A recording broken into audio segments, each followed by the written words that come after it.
Hello বন্ধুরা, আজকে আমি একটি কোরিয়ান হাই স্কুল ড্রামা নিয়ে এসেছি। এই ড্রামাটি বাকি ড্রামাগুলোর থেকে একটু অন্যরকম, তাই তোমাদের এই ড্রামাটি খুব ভালো লাগবে। তো চলো শুরু করা যাক আজকের এক্সপ্লেনেশন। শুরুতেই একটা স্কুল দেখা যায়, যেটা বেসিক্যালি মেয়েদের স্কুল ছিল। এখানে একটি অনুষ্ঠানে মেয়েরা ড্রাম বাজাচ্ছিল। এখানে অনেক মেয়ে ছিল, যার মধ্যে একটি মেয়ে সিঙ্গুন ছিল। তার মাথার ওপরের ছাদের লাগানো কাঁচটা ভেঙে গেছিল, যার ফলে ওখান থেকে বৃষ্টির জল ভেতরে আসছিল। এটারও একটা গল্প আছে, যা আমরা আগে দেখব। এখানে আরেকটি মেয়ে ছিল, যার নাম হলো গাও। সে যেহেতু প্রিন্সিপালের মেয়ে, তাই তার দাপট এই স্কুলে ভালোই আছে। যেমন সে এবং তার গ্যাং মিলে ইনোসেন্ট এবং গরিব মেয়েদেরকে খুব বুলি করে, বিশেষ করে সেই গুণকে। কারণ এক তো সে কথা বলতে পারে না, তার উপর তার মা স্কুলে ক্লিনিকে কাজ করে, আর তাদের বুলি করার স্টাইল এতটাই ভয়ঙ্কর যে ভাবার বাইরে। একদিন তারা সেই গুণকে দেয়ালে গ্লু দিয়ে আটকিয়ে দেয়, তার মাথা এবং চুলও আটকিয়ে দেয়, আর তাকে নানাভাবে টর্চার করে। এমনকি বাকি স্টুডেন্টরা ওখানে এলে তারা স্কুলের সিকিউরিটি গার্ডকে দিয়ে তাদেরকে এখান থেকে ভাগিয়ে দেয়। এখন এরা সেই গুণের কাছ থেকে একটি মোবাইল খুঁজছে, কারণ তাদের মতে মোবাইলটা সেই গুণের কাছেই আছে। কিন্তু যখন তারা সেই গুণের ব্যাগ থেকে ওটা পায় না, তখন তারা তাকে আরো বেশি করে টর্চার করে। তারা ততক্ষণ অব্দি থামে না যতক্ষণ না সেই গুণের মা ওখানে আসে। নিজের মেয়ের এরকম অবস্থা দেখে মায়ের নিজের উপরে রাগ হয়, কারণ সেও কাউকে এই ব্যাপারে কিছু বলতে পারবে না। এতে করে তার জবটা চলে যেতে পারে, আর মেয়েকেও স্কুল থেকে বার করে দেয়া হবে। মা অতি কষ্ট করে মেয়েকে গ্লু থেকে মুক্ত করে। এরপর ডাইরেক্ট 1 বছর পরের সিন দেখানো হয়, যখন এই বুলি গ্যাংয়ের 3 মেম্বার একটি সিক্রেট জায়গাতে আসে, কারণ তারা সিগারেট খাবে। বাইরে বৃষ্টি হতে লাগে, তাই তারা ওখানেই থেকে গেম খেলতে শুরু করে। এদের মধ্যে একজন টয়লেট করতে বাইরে যায়, তার চিৎকারের শব্দ শুনে বাকিরাও ওইদিকে যায়। তারা দেখে একজন ব্যক্তি রেইনকোট পরে আছে। বিদ্যুৎ চমকালে আমরা তার পায়ের কাছে ওই মেয়েটির মৃতদেহ দেখতে পাই। এটা দেখে দুজনেই তো দৌড়াতে লাগে এবং আলাদা আলাদা ডিরেকশনে চলে যায়। তবুও ব্যক্তিটি তাদেরকে ধরে এবং তাদেরকে মেরেই ফেলে।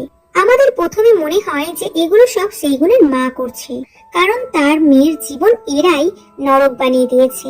তবু আমরা এত ইজিলি কনফেশনে আসতে পারি না। এখানে কেউ তার ভিডিও করে, যেটা সে দেখতে পায়। পরের দিন সেই গুণের মা প্রিন্সিপালের সাথে দেখা করে, আর তাকে রিকোয়েস্ট করে তার মেয়েকে অন্য স্কুলে যাতে ট্রান্সফার করে দেওয়া হয়, কারণ গাও এবং তার বন্ধু এখনো তার মেয়েকে বিরক্ত করছে। সে ইনডাইরেক্টলি বলে, আমার মেয়ে নিজের মতন স্টুডেন্টের মধ্যে পড়াশোনা করলে ও শান্তিতে ভালোভাবে থাকতে পারবে।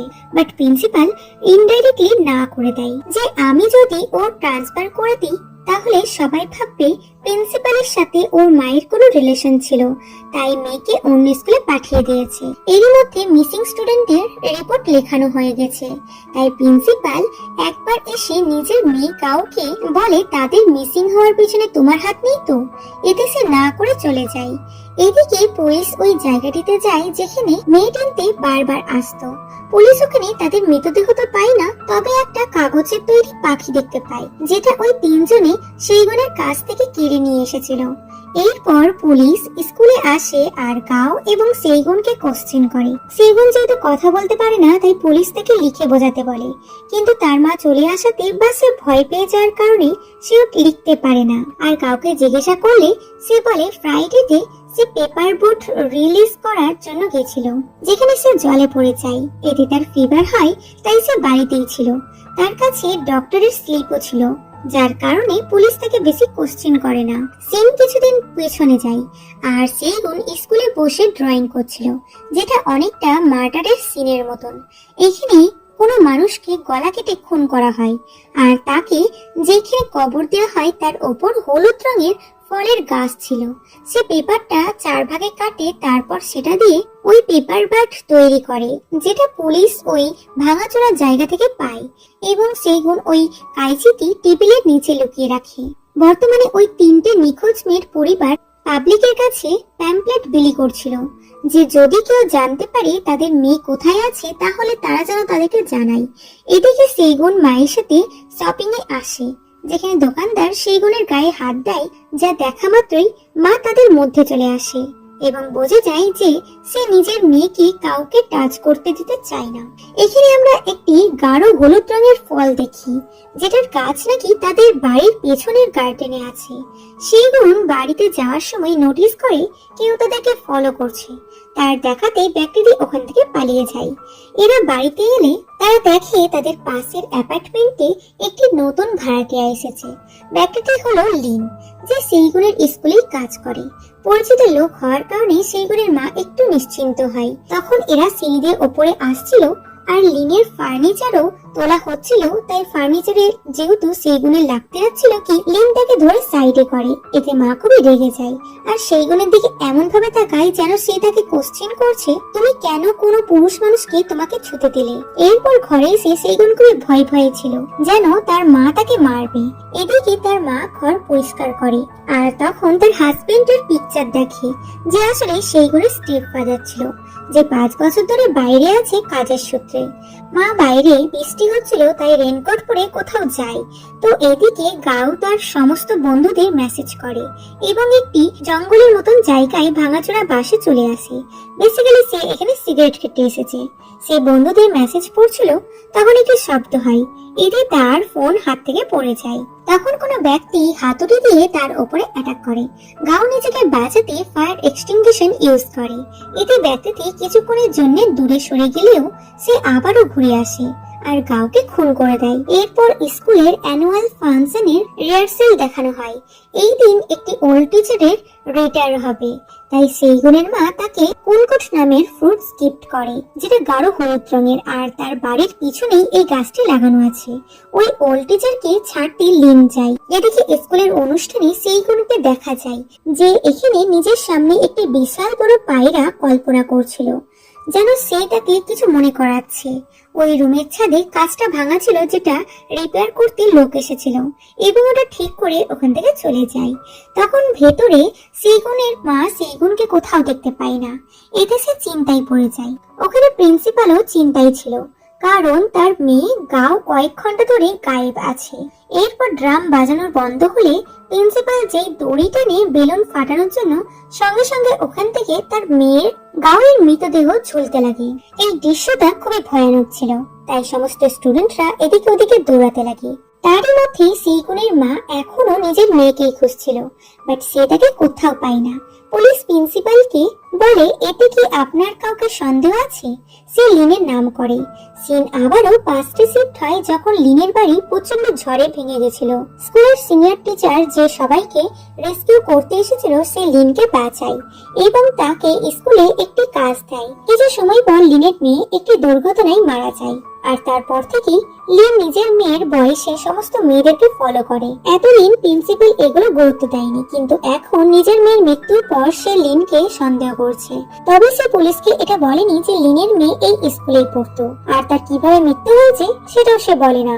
এখন সবারই সন্দেহ লিনের উপরেই, এমনকি সেইগুনের মায়েরও লিনের উপরেই সন্দেহ হয় যে ওই হয়তো তার মেয়েকে কিডন্যাপ করেছে। সে লিনের অ্যাপার্টমেন্টের সামনে সেইগুনের ঘড়ির টুকরো পায়, এমনকি জানালার কাছে রক্ত দেখতে পায়। এতে সে কল্পনা করে যে লিন সেইগুনকে তখন কিডন্যাপ করেছে যখন সে স্কুল থেকে বাড়িতে এসেছিল এবং তাকে কিডন্যাপ করে নিজের ঘরেই হয়তো বন্দি করে রেখেছে। এটা কনফার্ম করতে তাকে তার ঘরে ঢুকতে হবে। দরজা বন্ধ থাকায় সে জানালা দিয়ে লিনের ঘরে ঢুকবে, যদিও এটা এতটুকু ইজি ছিল না, কারণ খোলা জানলা বাইরের দিকে ছিল। তাই সে অতি কষ্ট করে লিনের ঘরে ঢুকে, কিন্তু কিছুক্ষণের মধ্যে লিন বাড়িতে চলে আসে। তাই সে খাটের তলে লুকিয়ে যায়। লিন ডাস্টবিনের নোংরা ফেলতে গেলে মা পুরো রুমটা সার্চ করে, বাট নিজের মেয়েকে সে কোথাও পায় না, তাই বাইরে চলে আসে। আর তখনই পুলিশও গাওয়ের কেসের জন্য তার সাথে কথা বলতে আসে, কারণ যখন গায়ের বডি পাওয়া যায় তখন স্কুলের সবাই উপস্থিত ছিল, শুধুমাত্র মা বাদ দিয়ে। মা বলে যে তার মেয়ে তখন ওই হলে ছিল না, তাকে খুঁজতেই বাড়িতে সে এসেছিল। মা এটাও বলে যে তার সন্দেহ লিনের উপর।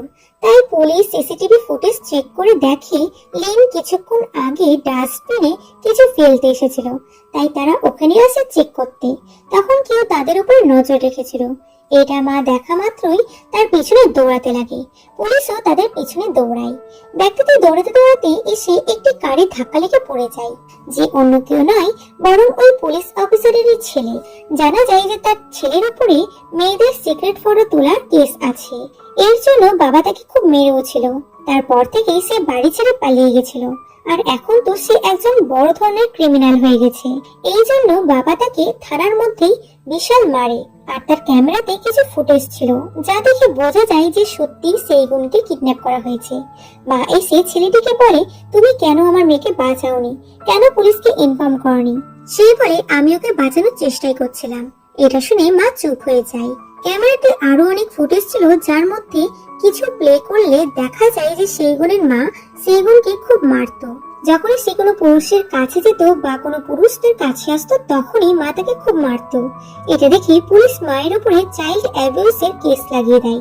মা তাকে বোঝানোর চেষ্টা করে যে সে তাকে মারছিল না, বরং বোঝাচ্ছিল, বাট পুলিশ তার কথা শুনে না। রেডিওতে নিউজে বলা হয় যে লিন নামের কিলার এখনো অব্দি 4 জনকে খুন করে দিয়েছে। এখন আমরা আরো কয়েক মাস অতীতে যাই, যেখানে লিনের মেয়েকে স্কুলে দেখা যায়, যার নাম ছিল লা। লায়ের সাথে সেইগুনের খুব ভালো বন্ধুত্ব ছিল, বাট গাও এবং তার গ্যাং লাকেও খুব বুলি করত। তাকে কাটার মুকুট পরিয়ে কষ্ট দিত, তার চুল কেটে জলে মিশিয়ে তাকেই খাওয়াতো, তার ভিডিও বানায় এবং তার পালিত পায়রাকে মেরে ফেলার ধমকি দেয় যদি না সে তাদের কথা শুনে। তাহলে সেইগুন এগুলো দেখে খুব রেগে যায়। সে কাইচি দিয়ে ওদের উপরে অ্যাটাক করতে যাচ্ছিল, কিন্তু মা তাকে আটকিয়ে দেয়, কারণ এগুলো ক্যামেরাতে রেকর্ড হচ্ছিল। লা যখন দেখে তার বেস্ট ফ্রেন্ডও তাকে হেল্প করতে এলো না, তখন সে খুবই কষ্ট পায় আর ওদের কথা শুনতে রাজি হয়। তাদের কথা মতন সে ছাদের ওপরে ওই কাচের ওপর ওঠে। এতে করে কাচ ভেঙে যায় এবং সে নিচে পড়ে মারা যায়। বাকিরা এটা দেখা মাত্রই ভয় পেয়ে পালাতে লাগে। তাদের একজনের ফোন ওখানেই পড়ে যায়, যার মধ্যে সবকিছু রেকর্ড হচ্ছিল। পরে এই ফোন লিনের হাতে লাগে, আর সে জানতে পারে তার মেয়ে দুর্ঘটনায় মারা যায়নি, বরং তাকে এতটা কষ্ট দিয়ে মারা হয়েছিল। এরপরই লিন ওই 4 জনকে খুন করে। বর্তমানে লিন স্কুলের ওই ওল্ড টিচারকে কিডন্যাপ করেছে এবং তাকে খুন করার জন্য তার সামনে আসে আর বলে, তুমি কি এমন কিছু করেছো যার জন্য তোমার পস্তানো আসছে? সিন আবারও অতীতে যায়। যখন লা ছাদের কাঁচ ভেঙে নিচে পড়ে, তখন এই ওল্ড টিচার ওই হলেই ছিল। সে যদি চাইতো তাহলে পুলিশ এবং অ্যাম্বুলেন্স ডেকে তাকে বাঁচাতে পারত, কিন্তু সে এটা করেনি, যার ফলে লা অনেকক্ষণ ধরে ওখানে পড়ে থেকে থেকে মারা যায়। ওই টিচার খুব ভালো করে জানতো যে লা কিভাবে মারা গেছিল আর এর পেছনে কে কে আছে, কিন্তু তারপরও সে পুলিশকে সত্যিটা বলেনি এবং সিসিটিভি ক্যামেরার ফুটেজ ডিলিট করে দিয়েছিল এবং লায়ের মৃত্যুটা সুসাইড বলে চালিয়ে দেয়। এতে খুনিদের শাস্তি হয় না আর লা বিচার পায় না। বর্তমানে লিন লোকটির উপরে প্রচন্ড রেগেছিল এবং তাকে মারতে যাবে কি সেই গুণের মা এসে তাকেই মারতে লাগে। এর ফলে দুজনের মধ্যে একটু লড়াই হয়। লিন বলে, আমি সেই গুণকে মেরে ফেলেছি আর তার বডিটা কবর দিয়ে দিয়েছি তোমার বাড়ির গার্ডেনের হলুদ ফল গাছের নিচে। এটা শুনে মা অন্যরকম ভাবে শকড হয়। লিন তাকে অজ্ঞান করে ওই ওল্ড টিচারকে নিয়ে চলে যায়। কিছুক্ষণ পর একটি মহিলা এসে সেই গুণের মাকে দেখতে পায় আর তাকে লিফট দেয়। রাস্তায় যেতে যেতে লিন পুলিশকে ইনফর্ম করে এবং নিজের লোকেশন বলে দেয় আর একটি অ্যাম্বুলেন্সও আনতে বলে, যাতে সে ওল্ড টিচারকে বাঁচাতে পারে। তখন সেই গুণের মা গাড়ি স্পিডে এনে লিনের গাড়িকে অ্যাক্সিডেন্ট করতে চায়, বাট উল্টে তার গাড়ি অ্যাক্সিডেন্ট হয়ে যায়। তবুও সে বেঁচে যাওয়ায় ছুটে এসে লিনকে ধরে নিজের মেয়ের কথা জিজ্ঞাসা করতে লাগে। লিন তার মেয়ের কথা না বলে শুধু গার্ডেনে হলুদ ফল গাছের নিচে থাকা মৃতদেহর কথা বলে, যার ব্যাপারে শুধুমাত্র মা এবং মেয়ে জানতো। তাই মা শিওর হয়ে যায় যে মেয়ে এগুলো লিনকে বলেছে। সে কথা বলতে পারে না, মানে সে লিখে বলেছে, আর সেই গুণ শুধুমাত্র নিজের বন্ধুদের সাথেই লিখে কথা বলতো, অর্থাৎ লিন সেই গুণকে মারেনি। লিন বলে যে এখন সেই গুণ পুরোপুরি মুক্ত। তখন সামনে পুলিশের ফোর্স চলে আসে আর সবকটাকে অ্যারেস্ট করে হসপিটালে নিয়ে যায়।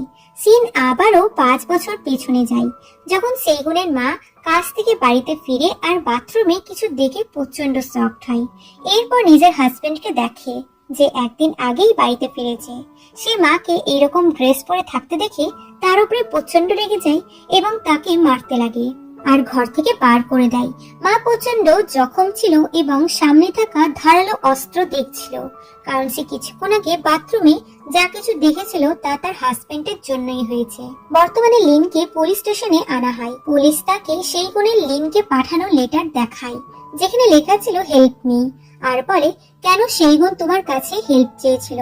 লিন তাদের সেই গুণের কথা বলে না, বরং গার্ডেনে থাকা গাছের নিচে ডেড বডির কথা বলে। পুলিশ যখন ওই জায়গাটা খুঁড়ে তখন মাটির তল থেকে কঙ্কাল দেখতে পায়। প্রমাণ এদিক ওদিক করে দেখার পর অফিসার সেই গুণের পেপার ব্যাগটা পায়, তাই সেটাকে খোলার পর দেখে সৌগুণের আঁকা মার্ডারের ড্রয়িংটি এবং তার মৃত্যুর দায় নিজের উপর নিয়ে সেই বিল্ডিং থেকে নিজে ঝাঁপ মেরে আত্মহত্যা করে। আমরা আবারও ফ্ল্যাশব্যাকে দেখি সেইগুনের মা নিজের হাজবেন্ডের বডিটা টানতে টানতে উপরে নিয়ে যাচ্ছে এবং ওই গার্ডেনে নিয়ে এনে মাটি খুঁড়ে পুঁতে দেয়। মানে লিন সেইগুনের মাকে বাঁচানোর জন্য সব দোষ নিজের উপর নিয়ে নিয়েছে। সেইগুনের মা কেন নিজের হাজবেন্ডকে খুন করলো আর বাথরুমে সে এমন কি দেখেছিল তা তো একমাত্র সেই বলতে পারবে। তবে পুলিশ অফিসারের ছেলেও বলতে পারবে। মানে তার ক্যামেরাতে অফিসার এমন কিছু দেখে যা দেখে তার মাথা ঘুরে যায়। আসলে 5 বছর আগে সেই গুণ মাত্র 9 বছর বয়সের মেয়ে ছিল।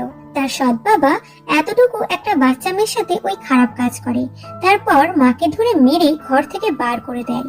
আর আবারও সেই গুণের সাথে ওইসব করতে যায়, যাকে ছোট্ট সেই গুণ কাচের টুকরো দিয়ে লোকটির গলাতে আঘাত করে। এতে লোকটি মারা যায়। তার বডিটাই মা গিয়ে পুঁতে দেয়। যদি সবাই জানতে পারে সেই গুণ লোকটিকে মেরেছে তাহলে তার জীবন শেষ হয়ে যাবে। তাই মা সমস্ত দোষ নিজের উপর নিয়ে অফিসারকে রিকোয়েস্ট করে কাউকে এই ভিডিও ফুটেজটি না দেখাতে। এখানে আমরা জানতে পারি মা সেই গুণকে মারতো যাতে অন্য কোনো পুরুষ তার মেয়ের সাথে ওই রকম খারাপ কাজ করতে কখনোই না পারে।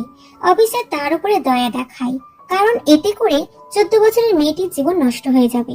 প্রথমে সে মাকে একটা চড় মেরে বলে কান্নাকাটি করা বন্ধ করো, তোমার হাজবেন্ডকে যে খুন করেছে সে সুসাইড করে মারা গেছে, এবং ওই ক্যামেরাটা ফেলে ভেঙে দেয় এবং সব রিলস নষ্ট করে দেয় এবং মায়ের উপরে ছোট্ট একটা কেস চাপায় যাতে মা এবং মেয়ে দুজনেই স্বাধীন হতে পারে। আমরা সেই গুণের ব্যাপারে দেখি যে সেই লিনকে ওই মোবাইল দিয়েছিল যার মধ্যে লাইয়ের মৃত্যুর প্রমাণ ছিল এবং লিনকে হেল্প করে যাতে নিজের বেস্ট ফ্রেন্ডের মৃত্যুর বদলা নিতে পারে। লিন এর বদলে সেই গুণে সাহায্য করে সৎ বাবার খুনের দায় নিজের উপর নিয়ে, কারণ সে এমনিতেই 4 জনকে খুন করেছে আর সে সুসাইডও করত। পুলিশ অফিসারের ছেলে যেহেতু জানতো যে সেই গুণ লিনকে সাহায্য করছে, এটা যদি পুলিশ জানতে পারে তাহলে তারও শাস্তি হবে। এটা যেহেতু লিন চাই না, তাই সেই গুণকে কিডন্যাপ করার মিথ্যা নাটক করে। সেই গুণ এরপর ট্রেনিং স্কুলে যায়, যেখানে বাচ্চাদের ট্রমা থেকে বাইরে আনার জন্য আলাদা আলাদা অ্যাক্টিভিটিস করানো হয়। লাস্টে সেই গুণকে ওই ট্রেনিং স্কুলে দেখা যায়, যেখানে সে গান করে করে কাঁদছিল। এতে বোঝা যায় যে সে বোবা ছিল না, বরং সে কথা বলতে পারতো, কিন্তু ট্রমার কারণে সে কথা বলা বন্ধ করে দিয়েছিল। তবে এখন আস্তে আস্তে সে ট্রমা থেকে বাইরে বেরিয়ে আসছে। আর এখানে এরকম একটি ইমোশনাল স্টোরির এন্ডিং হয়।